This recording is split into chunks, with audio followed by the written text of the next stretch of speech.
Kuasa hukum Brigadir J. Martin Simanjuntak memberi tanggapan terkait kesaksian asisten rumah tangga Verdi Sambo Susi yang berubah-ubah. Ia menyebut inkonsistensi keterangan Susi justru membuatnya tampak menguliti diri sendiri. Lantaran keterangannya berubah-ubah, seorang pakar menyebut jika Susi bisa dijadikan tersangka baru. Diketahui kesaksian Susi diungkapkan di Pengadilan Negeri Jakarta Selatan pada Senin 31 Oktober 2022. Saat ditanya hakim, wanita itu lebih banyak mengatakan tidak tahu.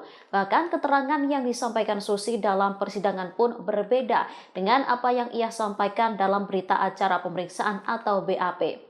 Merespon hal itu, Martin mengaku telah menduga sejak awal jika keterangannya akan terkuliti di persidangan. Ia menyebut jika Susi telah memiliki cerita sendiri saat memberi kesaksian.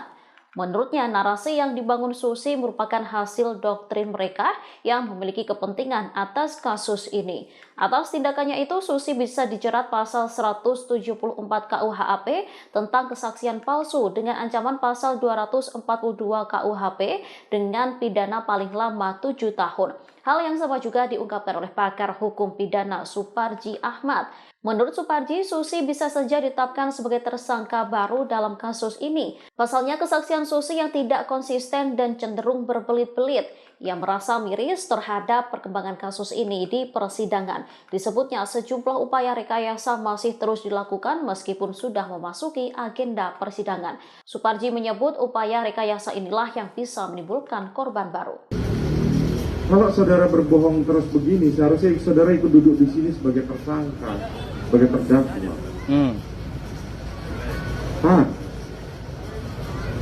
Kalau saudara bohongnya keterlaluan, saudara jaksa penuntut umum bisa memproses saudara. Ancamannya 7 tahun, nggak main-main saudara. Kami di sini menggali semua kebenaran material yang terjadi di perkara ini. Itu saudara sepertinya main-main.